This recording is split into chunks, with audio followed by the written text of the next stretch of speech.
High school PS Patel 39 वर्षનો મારો અનુભવ છે એનો હું ટીચિંગમાં ઉપયોગ કરું છું। મારી જુદી જુદી મેથડ જે હું સમજાવતો જાઉં છું ગુજરાત રાજ્ય લેવલે કેઆરપી આરપી તેમજ શિક્ષણના તમામ ક્ષેત્રોમાં લેખન સહિત તમામ જગ્યાએ કામ કરેલું છે।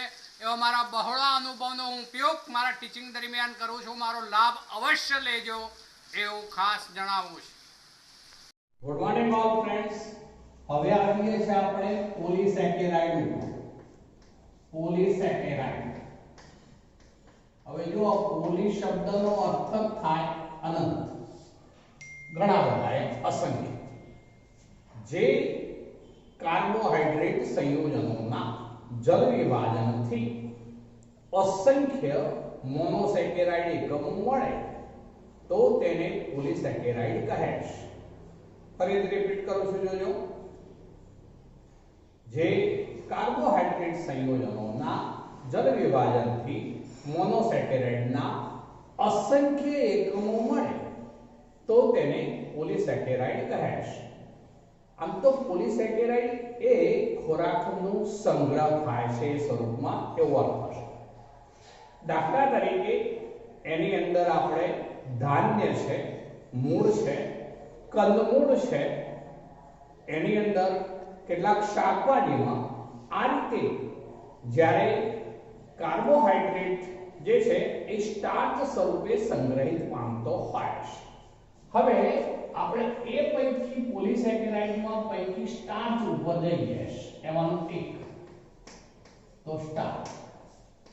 સ્ટાર્ચમાં આમ તો જે કહ્યું આપણે કે ધાન્ય, એ સિવાય જે છે કંદમૂળ, મૂળ અને શાકભાજીમાં એ સંગ્રહિત થાય છે। ધાન્ય ધાન્ય ચલો એ ઉપરાંત જે છે એ કંદમૂળ કંદમૂળ અને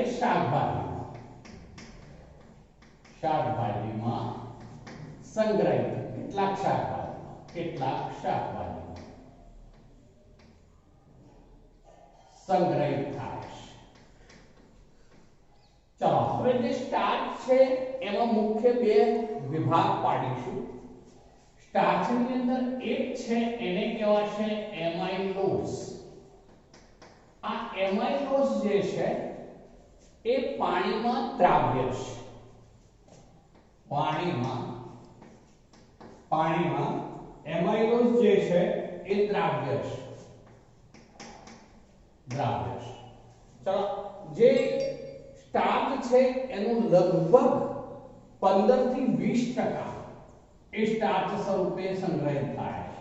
15 થી 20% જે છે એ એમાઇલોઝ સ્વરૂપે સ્ટાર્ચ જે છે સંગ્રહિત થાય છે। એમાઇલોઝ ની અંદર જે છે એ ડી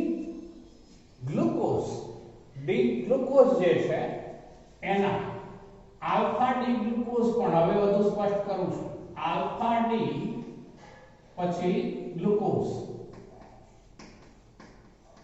આલ્ફા ડી ગ્લુકોઝ જે છે એના લગભગ 200 થી શરૂ કરીને 1000 200 થી શરૂ કરીને 1000 જે છે એકમ એ C1OC4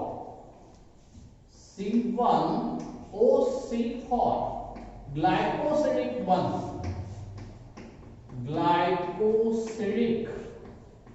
બંધ દ્વારા જોડાઈ સરળ શૃંખલાવાનું બંધારણ બનાવે છે। સરળ શૃંખલા બંધારણ બનાવે। ચલો આ જે છે એ આપણે એમાઇલોઝ ની વાત કરી। ચલો હવે એમાઇલોઝ જે છે એનું સ્ટ્રક્ચર લઈએ તો એ સ્ટ્રક્ચર આવું થશે। એમાં આ O, ચલો આ આપણો C1 કાર્બન છે એનો મેરિક કાર્બન। ચલો અહીંયા આલ્ફા છે માટે OH નીચેની તરફ હોય। હું અત્યારે એની વાત પછી મૂકું છું તો અહીંયા H હશે।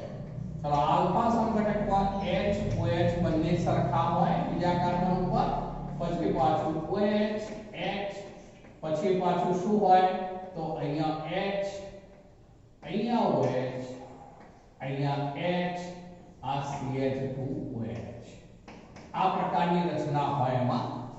ચલો અહીંયા OH છે, આપણે એની વાત પછી કરીશું. અહીંયા હું બીજી રિંગ લઉં છું. ચલો આ O ફરીથી એ જ પ્રમાણે લઉં છું. આ H, અહીંયા OH એવો અર્થ કરીશું. ચલો અહીંયા H, અહીંયા OH, ફરીથી અહીંયા OH, ઉપર OH આવશે, ક્રોસ થવાનું એટલે OH H. ચલો અહીંયા નીચેની તરફ OH હોય, ઉપર H હોય.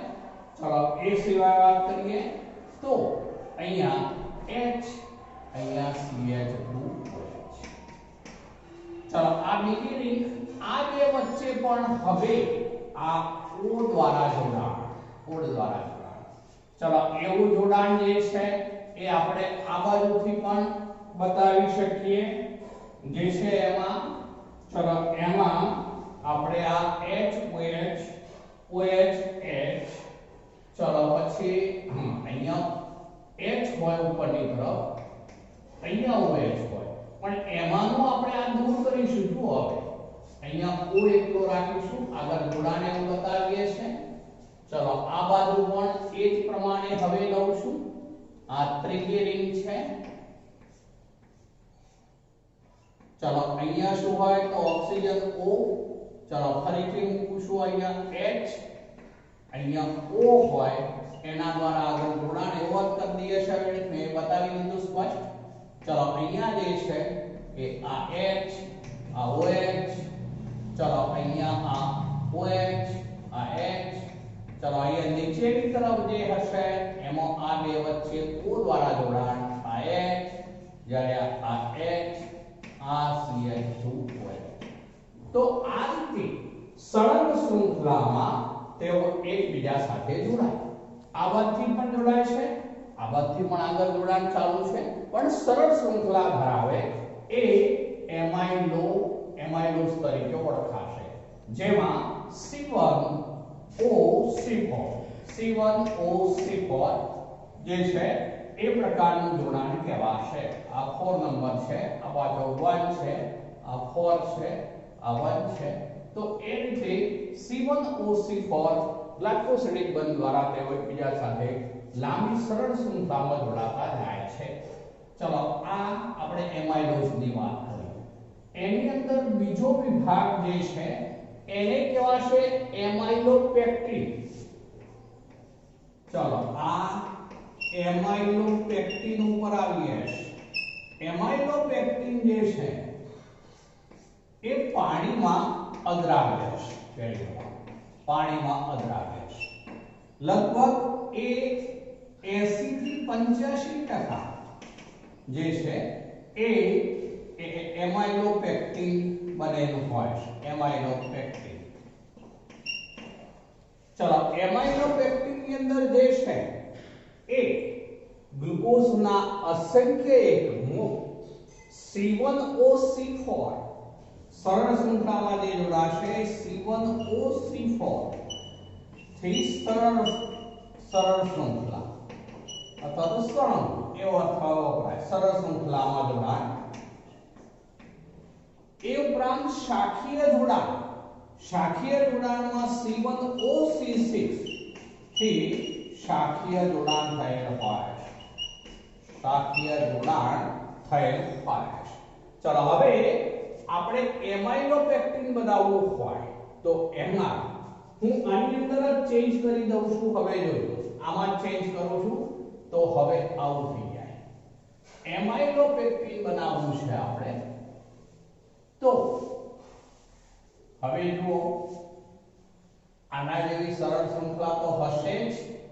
અહીંયા હું અત્યારે CH2 ગ્રુપ અને ઉપર O બતાવું છું, એના દ્વારા અહીંયા જોડાશે ઉપર. તો એ વખતે ઉપરનો જે ચક્ર હોય એ ચક્રીય પ્રણાલીનો આ O. ચલો હવે આ જે છે બનાવીએ છે આપણે તો અહીંયા આ રીતની ચક્રીય પ્રણાલીમાં આ C1 કાર્બન છે, ચલો ઉપરની તરફ જે છે એ H, નીચે OH હતો એવો અર્થ થાય, અહીંયા પણ OH હતો જોડે એ અર્થ થાય, એ બેમાંથી H2O દૂર થયો અર્થ એવો થશે આ રીતનું જોડાણ હોય, આ H આ OH, અહીંયા પણ હવે ક્રોસ થશે, OH H ફરીથી ક્રોસ થશે, અહીંયા OH ઉપરની તરફ H, અહીંયા ક્રોસ થાય, આ H આ CH2OH, પણ એવો અહીંયા બીજો અણુ જોડાયેલો હોય એવું બતાવવું પડશે આપણે, તો આવું કરી દઉં છું. જુઓ હવે એને આગળ જોડાણ ઓક્સિજન દ્વારા આપણે કરવું પડે, આ O ફરીથી અહીંયા હું બીજો બતાવું છું. જુઓ તો આ ઉપરનો H અર્થ એવો થઈ ગયો, આ રીતનું બંધન હશે. ચલો પછી આ જે છે બીજું જે છે ચક્રીય પ્રણાલી એ આ રીતે જોડાય છે. ચલો અહીંયા આ રીતનું જોડાણ છે. જુઓ ચલો આ H આ OH, આ H આ OH, પણ અહીંયા OH આ H, ફરીથી અહીંયા લઉં છું તો ઉપરની તરફ H, નીચે OH, અહીંયા નીચે H, ઉપરની તરફ CH2OH. તો આ રીતે જ્યારે જોડાણ હોય અહીંયા પણ આવું બતાવી શકીએ આપણે, માનો કે આને આગળ જોડાણ ચાલુ છે એવું બતાવવું હોય તો O કરીને આમ લઈ શકાશે, પેલી બાજુ આગળ ન પડે. તો આ જે જોડાણ થયું એ આ 6 નંબરનો કાર્બન છે, 6 નંબર, જ્યારે આ 1 નંબરનો કાર્બન છે તો એમ શાખામાં જે જોડાણ થશે એ C1O6 થી શાખીય જોડાણ થશે અને માટે એમાઇલોપેક્ટિન શાખીય બંધારણ છે. એમાઇલોપેક્ટિન શાખીય બંધારણ ધરાવે છે, એમ કહેવાશે, શાખીય બંધારણ ધરાવે છે. ચલો તો આ જે સ્ટાર્ચ છે એની આપણે વાત કરીએ. ચલો હવે આવવું છે આપણે સેલ્યુલોઝ ઉપર આવીએ છીએ. સેલ્યુલોઝ બીજું લઈએ છે જે સેકેરાઇડ છે, સેલ્યુલોઝ. ચલો સેલ્યુલોઝ જે છે એમાં વનસ્પતિ સૃષ્ટિમાં જે કોષ દિવાલ હોય છે એ કોષ દિવાલ સેલ્યુલોઝની બનેલી હોય છે. સેલ્યુલોઝમાં પણ સેલ્યુલોઝ એમાં જે બીટા ડી ગ્લુકોઝ ના એકમો જે છે એ C1O3 ગ્લાયકોસિડિક બંધ ધરાવે, ગ્લાયકોસિડિક બંધ બનાવે અને એમાં પણ સરળ શૃંખલાવાળા આમ તો બંધારણ બનતા હોય છે. જે વનસ્પતિ કોષની કોષ દિવાલ એની બનેલી હોય, વનસ્પતિ સૃષ્ટિમાં એ વિપુલ પ્રમાણમાં મળી આવતા હોય છે અને આ ગ્લાયકોસિડિક સાંકળ જે બને એમાં આમાં વિશેષતા એ છે એની અંદર બીટા સંઘટક છે. જુઓ પેલામાં સ્ટાર્ચમાં કયો સંઘટક હતો? આલ્ફા હતો, આમાં બીટા સંઘટક હોય. હવે બીટા સંઘટક હોય એટલે પેલામાં હું જુઓ આખું બંધારણ પેલા દઉં તો OH H, ચલો અહીંયા જે છે HOH, ચલો અહીંયા જે છે OH H, ચલો ફરીથી ક્રોસ કરાવીશું, અહીંયા OH અહીંયા H, જ્યારે અહીંયા H આ CH2OH. આ જે મેં દોર્યું છે અત્યારે એ બીટા ડી પ્લસ ગ્લુકોઝ છે. ચલો હવે હું આવું ચેન્જ કરું છું. જુઓ આમાં આવું બને, આ C4 કાર્બન છે, આ C1 કાર્બન છે, અહીંયા હું જે લેવા માંગુ છું એનો C1 અહીંયા આવવો જોઈએ. ચલો હવે હું અહીંયા લઉં છું, એ આ રીતે લઉં છું. જુઓ આ O, ચલો પછી આમ લઈ લઈએ, આમ છે. ચલો અહીંયા આમ તો આવું થાય બીટા હોય એટલે ઉપર OH હોય પણ એ OH અને આ OH એમાં થઈને H2O જ દૂર કરવાનો જો હું પાછળથી ચેન્જ કરતો હોઉં છું તો આ કોમન ઓક્સિજન દ્વારા જોડાઈ ગયા બંને અહીંયા આગળ જોડાણ ચાલુ છે કેવો થશે ચલો આ H આ OH ચલો આ OH આ H ચલો એ જ રીતે અહીંયા હોય નીચેની તરફ OH હોય ઉપર H હોય આ H આ CH2 OH ફરીથી લઈને અહીંયા તો અહીંયા નીચે જે O હોય એ O દ્વારા ફરીથી અહીંયા બીજો એક ચક્રીય પ્રણાલી જોડાયેલી હોય ચલો આ પાછી ચક્રીય પ્રણાલી જોડીએ છે તો આ રીતે ચલો અહીંયા આમ બંધન ચાલુ કરશે અહીંયા O હોય પાછો એના દ્વારા આમ જોડાયેલ હોય આ H આ OH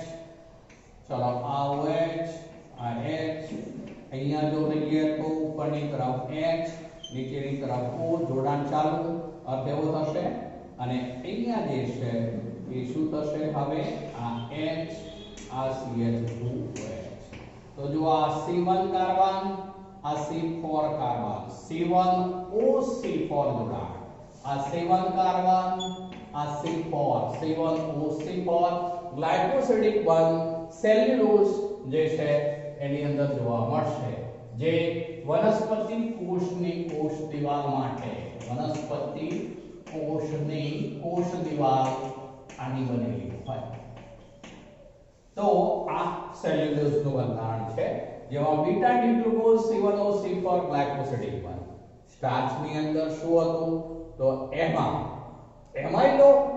એમાઇલોઝ જે છે એમાં C1OC4 જ છે પણ એ શાના દ્વારા છે તો આલ્ફા ડી ગ્લુકોઝ બીજું એમાઇલોપેક્ટિન જે છે એમાં C1OC4 પણ ખરું જે સરળ શૃંખલામાં જોડાય પણ સાથે સાથે C1OC6 જોડાણ જે શાખીય રીતે હોય માટે બંનેમાં તફાવત કરું છું યાદ રાખજો એમાઇલોઝ જે છે કે એમાઇલોપેક્ટિન છે બંને જે છે એ આમ તો આલ્ફા ડી પ્લસ ગ્લુકોઝ ધરાવે પણ આલ્ફા ડી પ્લસ ગ્લુકોઝ એમાઇલોઝ ની અંદર માત્ર C1OC4 ગ્લાયકોસિડિક બંધ દ્વારા સરળ શૃંખલામાં જોડાય જ્યારે એમાઇલોપેક્ટિનમાં C1OC4 જોડાણ પણ ખરું અને C1OC6 જોડાણ પણ ખરું જે શાખીય બંધારણમાં ફેરવશે માટે જ એમાઇલોપેક્ટિન એ શાખાયુક્ત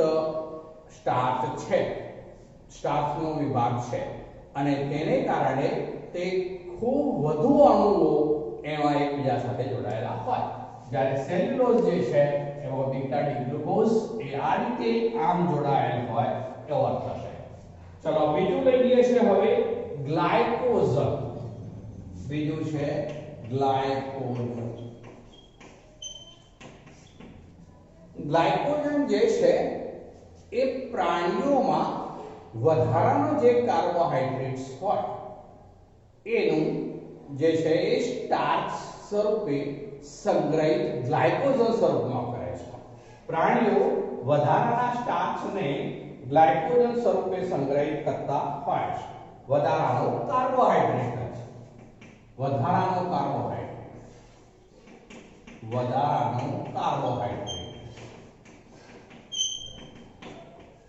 ગ્લાયકોજન સ્વરૂપે ગ્લાયકોજન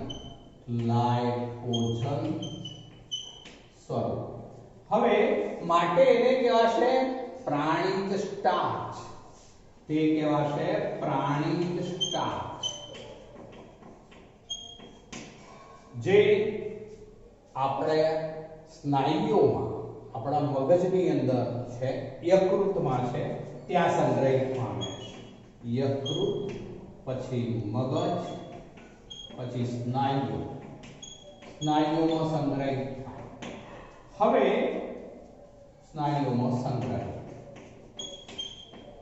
જ્યારે માનો કે શરીરને વધુ ગ્લુકોઝની આવશ્યકતા ઊભી થાય ત્યારે જે ગ્લાયકોજન છે એનો ઉત્સેચકો દ્વારા ગ્લુકોઝમાં વિઘટન થાય છે વિઘટન થઈ ગ્લુકોઝમાં ફેરવશે એ ગ્લુકોઝ જે છે આપણે શરીરના વિવિધ અવયવો માટે જરૂરી શક્તિ પૂરી પાડે છે.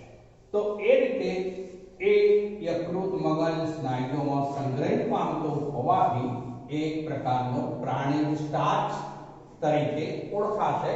તો પ્રાણીઓના શરીરમાં કાર્બોહાઈડ્રેટ સંયોજનો એ ગ્લાયકોજન સ્વરૂપે સંગ્રહિત પામે છે. ચલો એનું બંધારણ પણ એમાઇલોપેક્ટિનના જેવું છે. એમાઇલોપેક્ટિન ના જેવું, પરંતુ વધુ શાખાયુક્ત, એના કરતા વધુ શાખાયુક્ત. ચલો એમાઇલોપેક્ટિન ના જેવું હોય એટલે અર્થ એવો થયો કે આની અંદર કયા પ્રકારના જોડાણો હશે? તો એમાઇલોપેક્ટિન માં આલ્ફા ડી ગ્લુકોઝ એનું C1OC4 એ ઉપરાંત C1OC6 એમ બંને પ્રકારના જોડાણ એમાં પણ રહેલા હોય છે એવું કહી શકાશે. કારણ કે એમાઇલોપેક્ટિનના જેવું જ વધુ શાખાયુક્ત બંધારણ, જેવું બંધારણ પણ વધુ શાખાયુક્ત હોય છે. તો ગ્લાયકોજન એ પણ પોલિસેકેરાઇડ છે. તો આપણે 3 પોલિસેકેરાઇડ ની વાત કરી દીધી. સ્ટાર્ચ, બીજું લીધું સેલ્યુલોઝ, ત્રીજું લીધું ગ્લાયકોજન. અને હવે આવીએ છે જે કાર્બોહાઈડ્રેટ સંયોજનો છે એનું મહત્વ. હવે જો કાર્બોહાઈડ્રેટ્સ આમ તો વનસ્પતિઓ તેમજ પ્રાણીઓ માટે બંને માટે તેમના વૃદ્ધિ અને વિકાસ માટે ખૂબ જરૂરી એવા ઘટકો છે. એક સારી વાત, પહેલથી વૈદ લોકો જે હોય એ તાત્કાલિક શક્તિ માટે મધનો ઉપયોગ કરવાનું સૂચન કરે છે. મધ જે છે એ એવો કાર્બોહાઈડ્રેટ જ છે કે એમાંથી મહત્તમ પ્રમાણમાં આપણને ગ્લુકોઝ તાત્કાલિક ધોરણે મળી રહેતું હોય છે. તો આમ એ સ્ટાર્ચ નહીં પણ ગ્લુકોઝ છે. તો એ ગ્લુકોઝનું દહન થાય છે, એ કાર્બોહાઈડ્રેટ છે. એના દ્વારા આપણે શરીરને તાત્કાલિક ખૂબ ઝડપથી શક્તિ મળતી હોય છે. ચલો એ સિવાય વાત કરું તો વિવિધ જે અમુક ઔષધો હોય એની અંદર પણ આવા જે ઘટકો છે એનો ઉપયોગ થશે. કાર્બોહાઈડ્રેટ્સ જે છે એ સ્ટાર્ચ સ્વરૂપે વનસ્પતિમાં સંગ્રહિત પામે છે, જ્યારે પ્રાણીઓમાં એ ગ્લાયકોજન સ્વરૂપે સંગ્રહિત પામતો હોય છે. વનસ્પતિ કોષની કોષ દિવાલો જે છે એ સેલ્યુલોઝની બનેલી છે. એ રીતે વનસ્પતિનો વૃદ્ધિ અને વિકાસ થતો જાય છે, જેમાંથી આપણને લાકડું મળે છે. એ લાકડું સેલ્યુલોઝનું બનેલું છે, જે ઘરગથ્થુ ફર્નિચરની બનાવટમાં ઉપયોગી છે. ચલો એ સિવાય જે સુતરાઉ કાપડ હોય છે, રેસાઓ જે કપાસમાંથી બનેલા હોય છે, તો એ પણ સેલ્યુલોઝ છે. આમ ઔદ્યોગિક દ્રષ્ટિએ વાત કરીએ તો કાગળ ઉદ્યોગ છે, કાપડ ઉદ્યોગ છે. કાગળ પણ શામાંથી બને છે? સેલ્યુલોઝમાંથી. તો કાગળ ઉદ્યોગ છે, કાપડ ઉદ્યોગ છે. એ ઉપરાંત જે છે એ વાર્નિશ છે, અને જે માદક પીણા તરીકે ઓળખાય છે એની અંદર પણ આવા જે કાર્બોહાઈડ્રેટ સંયોજનો છે એનો વિવિધ રીતે ઉપયોગ થતો હોય છે. ચલો એ સિવાય વાત કરું તો જે ડીએનએ નું બંધારણ છે એની અંદર જે એક તો ડીઓક્સીરિબોઝ હોય છે, એ ઉપરાંત ડી રિબોઝ, એ બંનેના સંદર્ભમાં વાત કરું તો બંને આલ્ડોપેન્ટોઝ જે છે એ આલ્ડોપેન્ટોઝમાં એક ડી રિબોઝ અને બીજું 2-deoxyriboz. ફરીથી બોલું, 2-deoxyriboz. તો એ બંને આલ્ડોપેન્ટોઝ છે એ હાજર હોય છે. જૈવિક તંત્રોમાં આ પ્રમાણે કાર્બોહાઈડ્રેટ સંયોજનો અને પ્રોટીન અને લિપિડ સંયોજનો સાથે સંયોજિત સ્વરૂપે એ ઉપયોગમાં આવતા હોય છે, અને પ્રોટીન અને લિપિડની સાથે સંયોજિત સ્વરૂપે એ મળી આવતા હોય છે. ચલો હવે મિત્રો લખાણ સંબંધિત પ્રશ્ન છે એના ઉપર લઈ ગયા છે. ચલો એમાં એક છે 14.1 ગ્લુકોઝ અથવા સુક્રોઝ પાણીમાં દ્રાવ્ય હોય છે પરંતુ સાયક્લોહેક્સેન અથવા બેન્ઝીન પાણીમાં અદ્રાવ્ય હોય છે. ચલો ગ્લુકોઝના બંધારણમાં 5 OH સમૂહ જ્યારે સુક્રોઝના બંધારણમાં 8 OH સમૂહ રહેલા હોય છે. આવા સમૂહ ધ્રુવીય હોવાને કારણે તેઓ ધ્રુવીય દ્રાવક એવા પાણી સાથે હાઇડ્રોજન બંધ બનાવે છે, જેને કારણે સુક્રોઝ અને ગ્લુકોઝ બંને પાણીની અંદર દ્રાવ્ય હોય છે. પણ સાયક્લોહેક્સેન છે કે પછી બેન્ઝીન છે તો એમાં એવા સમૂહોની હાજરી ન હોવાને કારણે તેઓ પાણી સાથે હાઇડ્રોજન બંધ બનાવી શકતા નથી, જેથી જે સાયક્લોહેક્સેન છે કે પછી બેન્ઝીન છે તે પાણીમાં અદ્રાવ્ય હોય છે. ચલો બીજો મુદ્દો છે લેક્ટોઝના જલ વિભાજનની અપેક્ષિત નિપજો કઈ છે. ચલો લેક્ટોઝના જલ વિભાજનની વાત છે, યાદ કરી લો.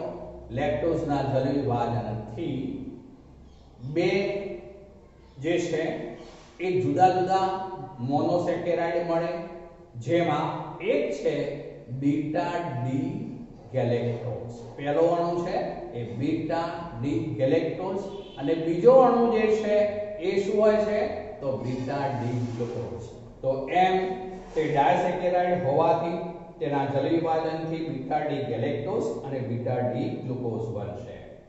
ચલો બીજું એક છે ડી ગ્લુકોઝના પેન્ટા એસિટેટમાં આલ્ડીહાઇડ સમૂહની ગેરહાજરી તમે કેવી રીતે સમજાવશો? હવે ડી ગ્લુકોઝ નો રેખીય બંધારણ વિચારીએ છે તો એ આપણે C1 કાર્બન જે હોય છે તેના ઉપર CHO આલ્ડીહાઇડ સમૂહ મુક્ત છે એવું ગણાય છે. કયા પણ રેખીય બંધારણમાં, સરળ શૃંખલાવાળા બંધારણમાં. ત્યારે તે NH2OH સાથે પ્રક્રિયા કરીને ઓક્સાઇડ બનાવી શકે છે, પરંતુ જ્યારે એ જ ગ્લુકોઝનું આપણે એસિડિક એનહાઇડ્રાઇડ દ્વારા એસિટિલેશન કરાવીએ છીએ ત્યારે તે ચક્રીય પ્રણાલીમાં ફેરવાય છે. ત્યારે C1 કાર્બન ઉપરનો aldehyde group C5 કાર્બનના OH group સાથે જોડાય અને ચક્રીય હેમિએસિટાલ બનાવે છે. હવે તેને કારણે C1 કાર્બન ઉપરનો જે આલ્ડીહાઇડ ગ્રુપ છે મુક્ત રહી શકતો નથી અને તેને કારણે હવે જો તેની ગ્લુકોઝ પેન્ટા એસિટેટ હોય ત્યારે આવું બનવાનું ચક્રીય પ્રણાલી, જેને કારણે ગ્લુકોઝ પેન્ટા એસિટેટ ની આપણે NH2OH સાથે પ્રક્રિયા કરાવીશું તો એ જે છે એ ઓક્સાઇડ બનાવી શકશે નહીં, તેમજ NaHSO3 સાથે પણ પ્રક્રિયા આપશે નહીં. ચલો તો મિત્રો આજે આપણે આટલે સુધી રાખીએ.